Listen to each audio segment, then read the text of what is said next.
Welcome, ladies and gentlemen, and boys and girls, to the Jumbo site. We are now 3 telegraph poles east of Woodworth Avenue, and depending on which account that you are reading, sometime between 8 p.m. and 9:30 p.m. on the night of September 15th, 1885, the circus, as far as the elephants are concerned, ended.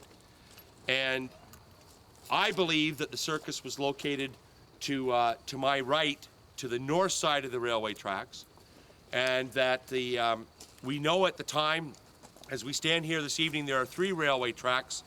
We know the night that Jumbo met his demise, there were 2 railway tracks.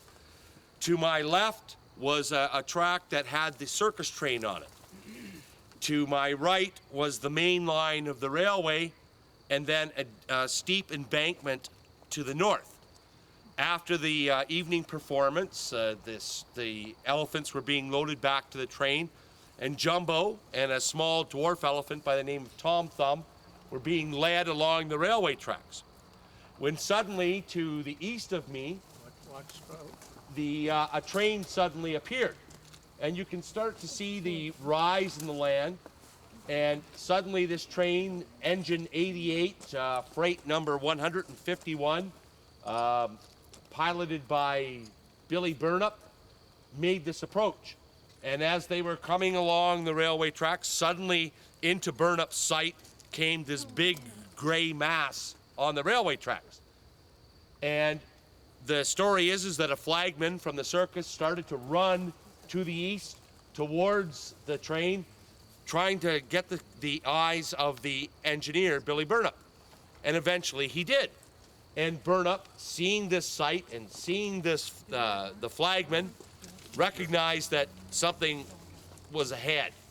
And the story is that Barnum turned the train into reverse, and if you can just envision this line of sparks flying behind this train as it barreled down the tracks, and Barnum signaling, blowing on the whistles, signaling for the brakemen to go to their cars and turn the wheels and turn the brakes on each of their cars to slow this train down.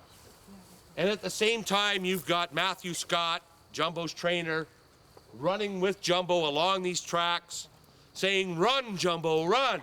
And the small dwarf elephant, Tom Thumb, behind, trying to move as quickly as possible. Jumbo's trapped to his left. There's a line of boxcars. He's trapped to his right because there's a big, deep ravine. There's only one thing that Jumbo can do. He can run to the end of the line of the boxcars and hope for a break where there was a break in the cars. Unfortunately, things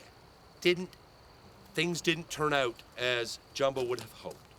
And that the train under Billy Barnum overtook Jumbo, first hitting the small elephant Tom Thumb and throwing Tom Thumb into the ditch to my right and breaking one of his legs.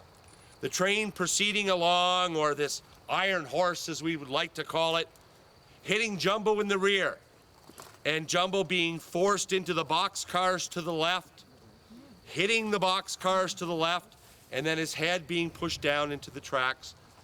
And we know that from the coroner's report, because the coroner was actually there the next day, that one of his tusks pierced his brain. And minutes after the collision, Jumbo passed away.